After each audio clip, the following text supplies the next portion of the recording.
आप उतने अमीर हो गए, ठीक है, लेकिन कैसे हुए? 1 नंबर से हो रहे हैं कि 2 नंबर से हो रहे हैं? ये शेल कंपनियों में क्या होता है?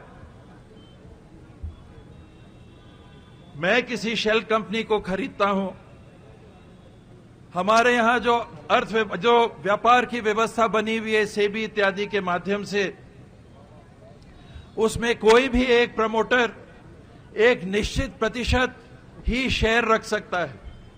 मान लीजिए वो 75% है। अब मैं पूरा कब्जा करना चाहता हूं किस कंपनी के ऊपर जो 400 से 4000 की तरफ जा रही है, इतना सारा धन उसके साथ जुड़ गया है, मेरे को पूरी कंपनी पे कब्जा करना है, लेकिन सेबी के नियम कहते हैं कि इससे ज्यादा शेयर आप नहीं ले सकते हो।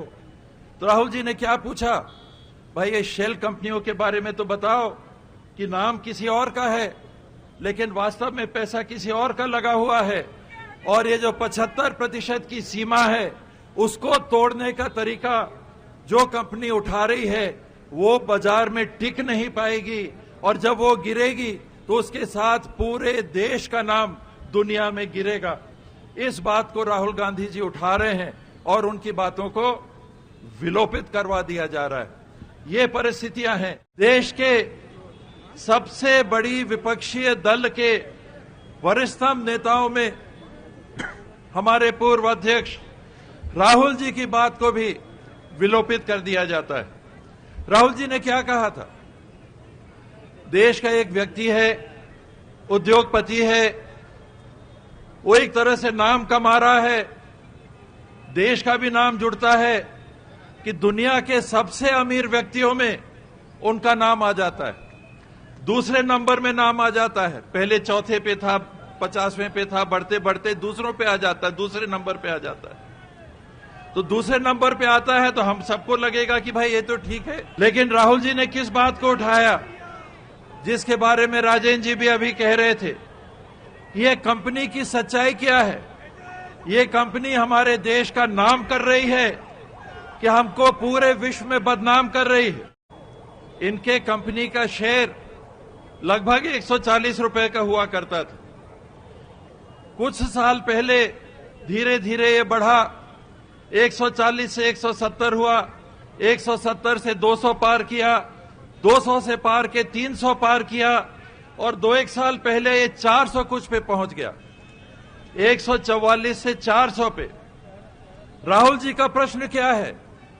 400 की बात नहीं है।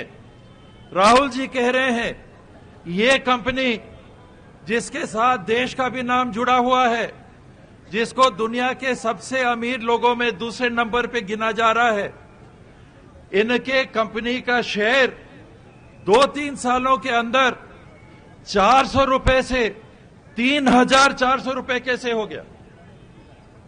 3 साल के अंदर आपने कभी नहीं सुना होगा दुनिया में किसी भी कंपनी के साथ, आज तक ऐसा नहीं हुआ है, न हो सकता है कि 3 साल के अंदर किसी कंपनी का शेयर लगभग 9 से 10 गुना बढ़ जाए। इसके पीछे खेल क्या है? इसके पीछे हो क्या रहा है? उस बाबत राहुल गांधी जी ने पार्लियामेंट में बात उठाई और पार्लियामेंट से वो बातें, उनकी बातों को विलोपित करा दिया गया, कर नहीं दिया गया, करा दिया गया। ये खतरा है भारत के लोकतंत्र के ऊपर। आज अदानी कंपनी का छोटा सा परिचय मेरा भी है, क्योंकि उनकी एक कंपनी को ठेका संयोग से मेरे ही विधानसभा क्षेत्र में मिला हुआ है। वो कोयले का उत्खनन का काम राजस्थान में विद्युत कंपनी को पहुंचाने के लिए कर रहे हैं, तथाकथित रूप से वो कर रहे हैं। क्या हो रहा है अंदर, ये और बात है, कभी मौका लगेगा तो उसकी भी चर्चा हो सकती है। लेकिन वहां ये क्या कर रहे हैं, इनके काम करने का तरीका देखिए। पूरा गांव कहता है कि हमारे बिना दस्तखत के ग्राम सभा का प्रस्ताव पारित करवा लिया गया और इस कंपनी को काम करने के लिए और कोयला खदान दे दिए गए। पूरा का पूरा गांव कह रहा है, मेरी विधानसभा का, मेरे को वहां 20 वोट मिलते हैं, उस गांव में मेरे को 20 वोट मिलते हैं। वहां गोंडवाना पार्टी का मामला है, उनको ज्यादा वोट मिलते हैं, छोटा पोलिंग है, तो कोई पार्टी बंदी की बात भी नहीं है।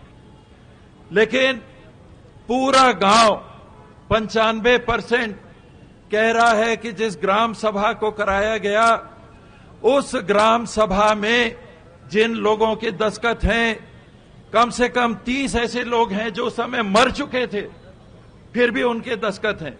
इस तरीके से अगर कोई काम करना चाहेगी कंपनी तो देश की तरक्की नहीं कर सकती। 2 दिन का आप नाम कमा सकते हो, वरना पूरे व्यवस्था को और देश के नाम को आप मिट्टी में मिलाने का काम करोगे। तो ये छोटा मैंने एक अनुभव बताया, और माननीय मुख्यमंत्री जी के सामने जब बात आया तो उन्होंने स्पष्ट तौर पे कहा कि गांव वाले नहीं चाहेंगे तो एक डगाल पेड़ क्या, एक डगाल तक वहां का नहीं कटेगा। ये अंतर है दृष्टिकोण का, ये अंतर है कांग्रेस पार्टी की सोच का, ये अंतर है काम करने के तरीके का।